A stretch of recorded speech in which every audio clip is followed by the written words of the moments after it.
Special guest alert. On today's show, I am bringing on the man with the best hair in all of Chargers media. Fernando Ramirez joins me to talk about all things Chargers training camp, Jim Harbaugh, Justin Herbert, and more.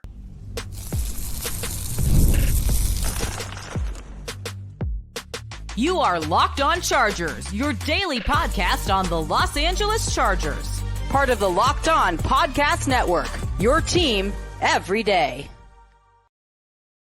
What is up, and welcome into the Locked On Chargers podcast. I'm your host, David Droegemeier, and I've been covering the Chargers for 9 seasons, but this is my 7th year as the host of the Locked On Chargers podcast, bringing you your team every day. Thank you to the everydayers for making us your first listen, and to make sure you never miss big guest interviews like today, go subscribe or follow for free on the Locked On Chargers YouTube channel and listen wherever you get your podcast from. On today's show, I'm bringing on Fernando Ramirez. Fernando Ramirez has been working in media for over 20 years. He's been covering the Chargers a very, very long time. He is from San Diego. He's going to come on, talk about all things Chargers training camp, everything that he's seeing, who's been standing out, Jim Harbaugh, how he's changing the culture, Justin Herbert, and so much more. But before I bring Fernando on, I got to tell you that today's episode is brought to you by FanDuel. Make every moment more as playoffs wind down. The sports stop sporting like we want them to, but this summer, FanDuel is hooking up all customers with a boost or bonus daily. That's right. There's something for everyone every day, all summer long. Visit FanDuel.com to get started. Without further ado, here he is, Fernando Ramirez. All right, guys, here he is, our very special guest. He is Fernando Ramirez. Fernando's been covering the Chargers for a very, very long time. Make sure and go follow him on X or Twitter at RealFRamirez. He is a Chargers writer for the Sporting Tribune and the co-host of Compass on the Beat. And, of course, Fernando's got some of the most luscious locks in all of the business. Fernando, what's going on, brother? How you doing? How you doing, David? Thank you so much for having me. You know, it's funny. I thought I did. Then I saw Gardner Minshew on Friday last week, and I'm like, dang, I think I might be one up. Like, the dude is just like, he took off his helmet, he kind of did the whole like slow motion walking over, and I know they only have about 200 fans, but I saw a couple of ladies fall over, and they're like, oh my god, gorgeous hair. I'm like, dang, I wish I could get on that level, but appreciate you having me on. Of course, man. Thanks. I mean, it's been a long time, that we've known each other, but can't believe it. This is the first time we'll have you on the show, but we'll get things started here. You've been out at Chargers training camp, including at Saturday night's practice. What were your biggest takeaways from day 4 of Chargers camp? There was a lot of fans there on Saturday, and the funniest part is my brother and my cousin went with me, and they were over with the fans, and they're like, dude, there's a lot of people here. So it seems like there's a lot of excitement. I showed up a little bit late. Late to me is like 4:50. Like, we've practice started at 5, and there was police escorts. There was fans down the way. So there's a lot of excitement about this team, and obviously a lot has to do with Jim Harbaugh and kind of what he brings, and then obviously Justin Herbert and so far it's been, and Khalil Mack said it yesterday, and so did Jim Harbaugh, they're gradually working up into what they're doing. And Jim said on Monday, I don't want to see pads. I don't want to see guys just flying around. We're going to gradually work our way up. But you saw a lot of highlight plays. So far, it's been all the receivers have made some plays in some way, somehow. That's kind of the way I feel like this offense is going to be, where they're going to make some plays. They're all going to be mixed in differently, and they're all going to do a lot of different things. Obviously, the highlight play was the whistle had been blown, but Justin threw sidearmed and got it to Ladd McConkey. And I swear, and I was right behind that play. I think Alohi Gilman really thought, I have a clear-cut interception right now, and he jumps up, and it was just literally – like, it went over his fingertips and right into Ladd McConkey, and I was like, wow, what an impressive play. Obviously, the whistle had been blown and everything, but still, impressive play. And it seems like, again, this new version of this Chargers offense is going to show what Justin's really made of, because before it's like, oh, well, he has Keenan Allen. Oh, well, he has Mike Williams. Oh, well, he has Austin Eckler. You kind of don't have that anymore, and it's now about the quarterback, and I feel like that's what Jim Harbaugh brought to this is, hey, we have the quarterback. We could put Fernando, David, Gilbert, Jeff Miller, all those guys out there, and they could win games with the quarterback we got. So That's a long-winded answer, but that's exactly what I've kind of seen from the first few days of Chargers. Yeah, it makes sense to me. Justin Herbert is definitely the type of quarterback that elevates the talent around him, and we are really going to see that on display this year. But it felt like Saturday, many that were there said the connection between Justin Herbert and Ladd McConkey was really strong. How good has the rookie been so far, and how important do you think it is that McConkey plays a big role in this offense? Well, Chase Daniels, like former Chargers quarterback, keeps on hammering on X or Twitter, whatever you want to call it now, that Ladd's going to have 100 catches. And the way he's kind of started off these first few practices, I wouldn't doubt it. But the thing about Ladd is, and I know as soon as he got drafted, people were like, oh, he's the next Cooper Kupp. And it's like, the only thing that they have in common is their skin color. Other than that, they're completely different players. What the thing about Ladd is he finds the cushion in between, and I've noticed him finds the cushion, makes the catch, then he turns around. Usually you come up and you try and wrap up, and then the play's kind of dead, and those guys keep running. Well, guys aren't touching Ladd McConkey to wrap him up. He's just taking off on them. So that connection seems already like it's really strong. I've said for a couple of years now that Justin, he's had Keenan, and Keenan was his security blanket when things got tough. It feels like that's who Ladd McConkey is going to be. He's going to be the security blanket for Justin. And when times get tough, he's going to look to Ladd to be that guy. And that's not taking away anything from Josh Palmer, from Quentin Johnson, or from DJ Chark, or even Darius Davis, who's been used in multiple ways. But that's just to say that Ladd McConkey is that talented to where he's going to be able to be used in many different ways. And he should be able to succeed for Justin and in this offense. Just seems like he has a quickness and a route running ability that's kind of different from everybody else. You kind of see it right away. Yeah, no, 100%. And that's the thing. He breaks off of his routes pretty quickly. He's able to twist his body. He's that perfect player that is going to complement what Justin does well. And I feel like they're kind of going to learn it off of each other. And again, like I said, there's no names on this receiving group. I know Quentin Johnson was a first-round draft pick, and I know there's some other players on here, but this is basically like kind of like the no big name. There's no Justin Jefferson, no Keenan Allen, nothing big like that. It's going to be a wide receiver by committee, and I feel like Ladd's going to be the perfect guy that kind of fits into the scheme. Now, obviously, you think, well, if they had Keenan Allen and Mike Williams and Ladd, wow. But that's not what they have, and it's going to be a little bit different. But Greg Roman's spoken highly about him. Jim Harbaugh does as well. And Justin said that he's really adapted quickly to their style of their offense and how they're going to play. So, everybody's really impressed with Ladd. Even some of the defensive players have said something. I remember I asked Asante Samuel Jr. at Dayon Henley's camp, like, hey, what have you thought about Ladd? He's like, man, that guy's fast. He's like, he's really quick. He's like, he keeps you on your toes. So, the defenses are going to have to really worry about where he is on the field. Yeah, I mean, hey, I'm excited to watch him this year for sure. And naturally, all the eyes are going to be on the rookies. And it feels like, players like Brendan Rice and Cam Hart and Tarheeb Still have all had moments in training camp so far. Outside of McConkey, which Chargers rookie has impressed you the most so far? I mean, impressed me probably. It probably will happen on Monday when it's Joe Alton pads. Yeah. But I have to say him just because of his size. Like, he's a mountain of a man, and he's like 6'8", and you're like kind of watching him and you're like, oh wow, like this kid's pretty good.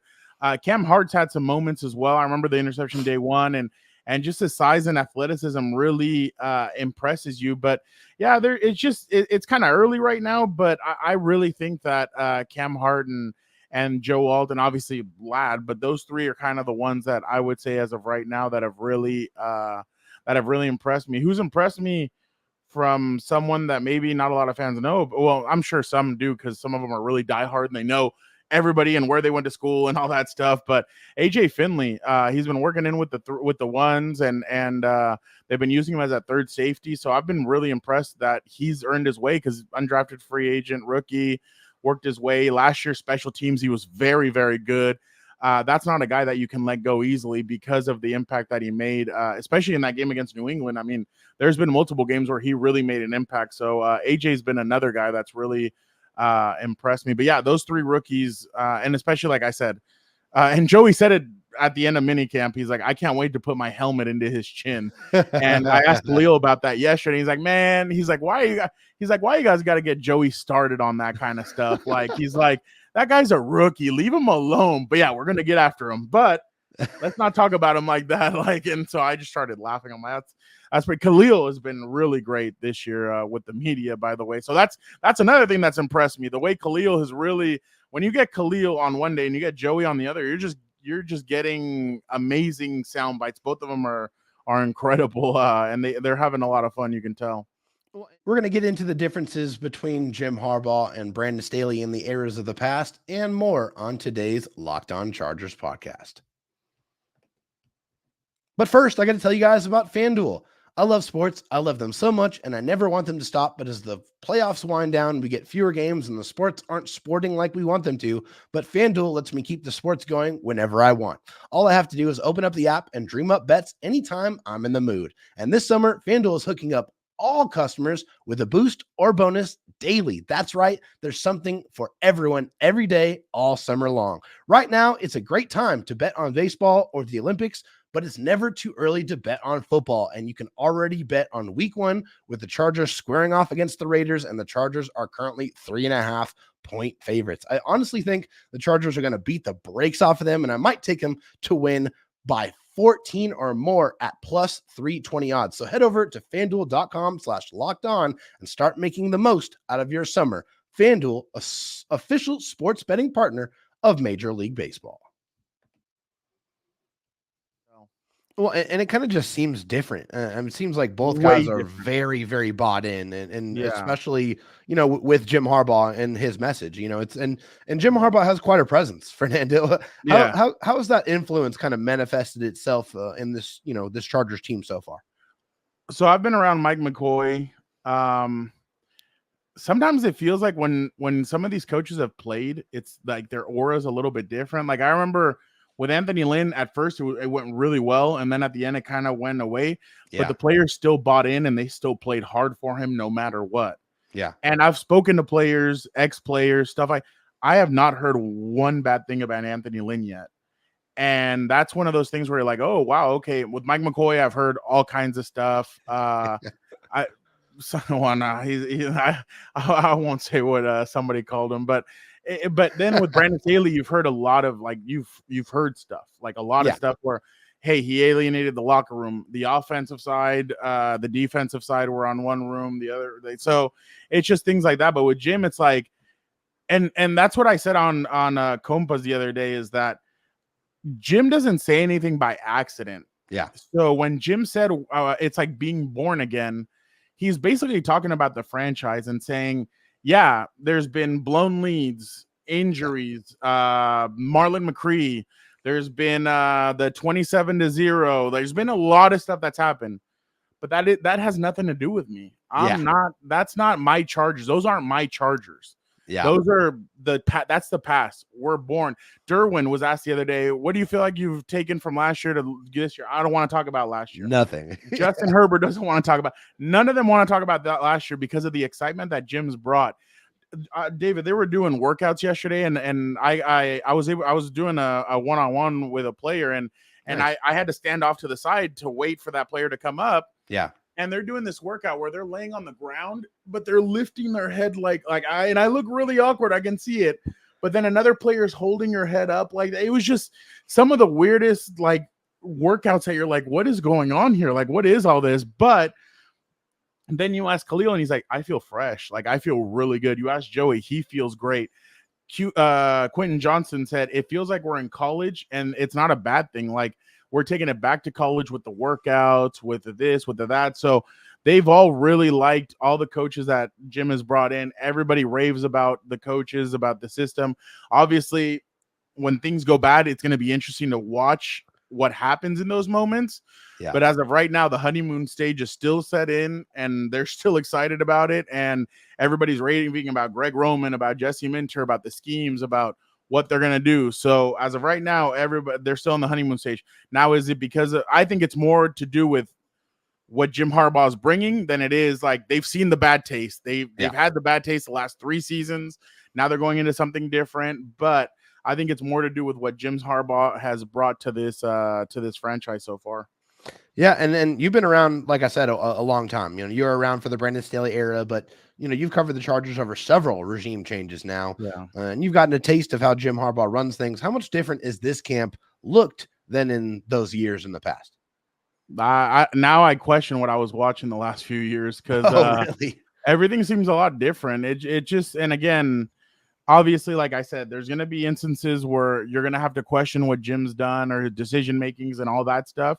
And that's just how we're going to have to take it. But as of right now, it just and that's who you like to listen to. Like, I use this as an example for listening to players. And I remember in 2020 COVID year, I know nobody was allowed to watch practices. We were barely allowed to watch anything. Like, we only watched Justin practice, I think, twice. And one of the times that we watched him practice, he threw first play, he threw a pick 6 to Melvin Ingram. And you're like, ooh, like, But then you were asking players, and Casey Hayward, Melvin Ingram, guys were telling you, like, hey, I remember Denzel was telling us, like, all these guys were like, hey, like, this kid's good. Like, Yeah. you guys haven't seen him, but he's really good. So that's why it did surprise me against the Chiefs, but then it didn't. And so that's why you listen to some of these players and especially the different kind of players that they've brought, because a lot of these guys have been with both now John and now with Jim, and they talk about the differences and they talk about a lot of the similarities. And the one similarity that everybody is united on is the Harbaughs win regardless of what they're doing. So that's the thing that I think is different, is that these guys are he's bringing in a winning mentality. He did it at USD, where we all know, you're from San Diego, I'm from San Diego. USD football doesn't mean much. Yeah. It meant something when Jim Harbaugh was here, and he left a legacy. Josh Johnson's still in the NFL playing after all these years. Like, that's incredible. I know he's collected a lot of jerseys and everything. He's still in the NFL, and people still find his services useful. Then he goes to Stanford. He wins. Andrew Luck, first overall pick. He goes to San Francisco. They win. Him and Trent Baalke were wanting to slap box, and they really disliked each other. And then he goes to Michigan. At first, it started off a little rough, but then he got help from his brother.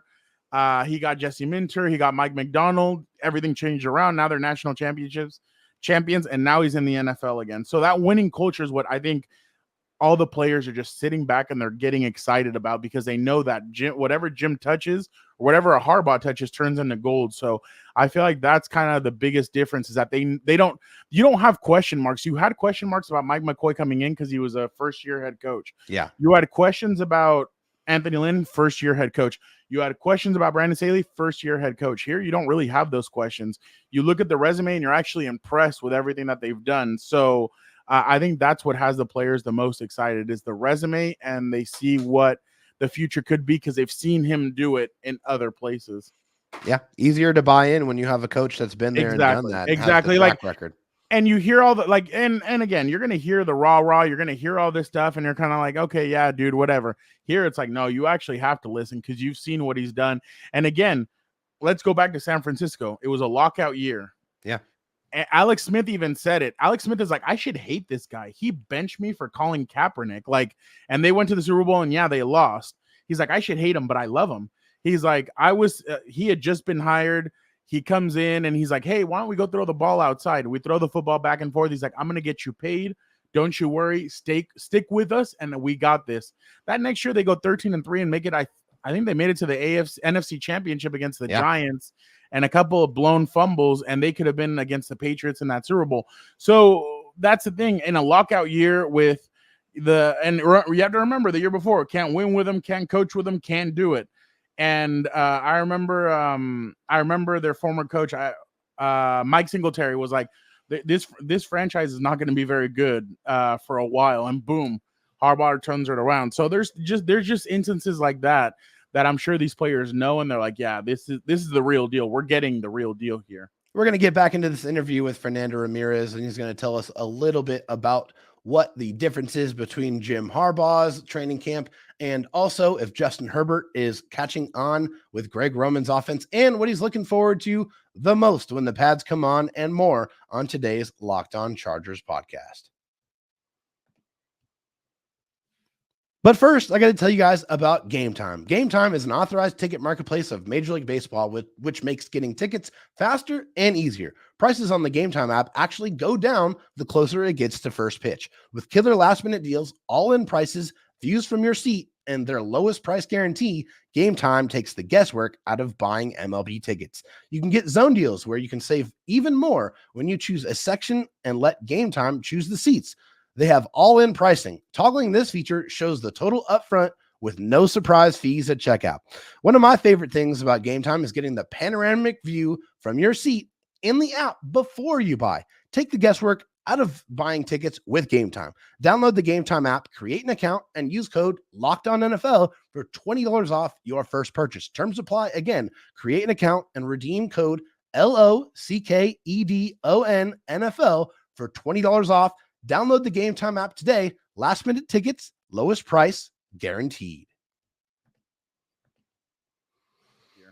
Yeah, definitely easy to buy in with that. You know, there were some concerns from fans about the addition of Greg Roman at offensive coordinator and, you know, how he fit with Justin Herbert. You know, you've gotten to see several offseason practices. How do you think this, Charger star quarterback is fitting in with this new offense so far? Oh, I think the thing about Justin is, and I feel like I wish a lot of more national people would kind of go and do homework in person and go see how the work that these guys put in. Like, you know, like the Jeremy Fowlers, the Ian Rabbit, like those guys do go around and they do go and like Field Yates, those guys do go around training camps and they see the work that they put in. Yeah. But all these like talking heads on shows and stuff, you're kind of like, dude, like go watch go watch the work that this guy puts in. I mean, and 3 different head coaches at Oregon, 4 different OCs. Here, it's been a rotation of everything. Like, I remember a lot of people could not believe that Shane Day did not come back in Lombardi's in this last year, and when they brought in Kellen Moore, because Kellen Moore wanted to bring in his own quarterbacks coach. You're kind of like, what are you doing? Shane Day and Justin are really tight. Then he goes on and look at the year that CJ Stroud had. So I think that's the biggest thing. He has Shane Day back. And I remember Justin told us that he sat down with Jim and Jim asked him, who do you want? And he's like, there's no other person but Shane Day. And remember, Shane Day left the Houston Texans to come back to this. So that to me spoke volumes, because everybody knows that the Houston Texans are an up and coming team, and a lot of people are believing in them. I'm still a little hesitant because of some of the personalities in there, but I think that that speaks volumes that he decided to leave that and come back to Justin. But I think Justin's fitting in. Justin said, obviously, during minicamp, I would love to throw the ball 70 times. But at the same time, if we're running the football and we're winning, that's all that matters. And that's the thing. That's all that matters at the end of the day. When you're winning, you don't question anything. You're like, wow, this is really working. Obviously, when times get tough, that's when you're going to have to switch and do different things. But if folks really think that Justin's going to just be JJ McCarthy 2.0, that's not going to happen. Justin's still going to have his shots. Justin's still going to have the ball at the end of the game to win the game or to put them over or whatever. But what the Chargers offense basically wants to do, and Hayden Hurst said this, they want to bully the crap out of the opposing team so that they say, oh, crap, like we have to play these guys. And going into the fourth quarter, you're exhausted. You don't want to play these guys. And these guys are in such great conditioning that they're just running the football down your throat. They're making plays, and they're just putting up a lot of points. So I think Justin's happy with that. And that's the thing. And I've talked to Justin off camera. I've talked to him on camera. He's still the same person. He doesn't change. Like, there's no Danger Russ behind him. There's no weird stuff. Like, Justin is Justin, no matter if the camera's on him or if you're talking to him on the side. So I don't get diva from him at all. I think he really is a team player, a guy that's willing to do whatever it takes to win. And if that means in a game where they're up 40 to, 21, him only throwing 15 times, I'm sure he would take that than him having to run around, chase around and put the game at risk or stuff like that. Like, you know what I mean? Like he as long as they're winning, I'm sure Justin does not care about stats or any of that stuff. He just cares about winning and potentially winning a Super Bowl. And that's why a lot of guys have decided to come to the Chargers, because they see that with Harbaugh, they have a good chance of winning a Super Bowl.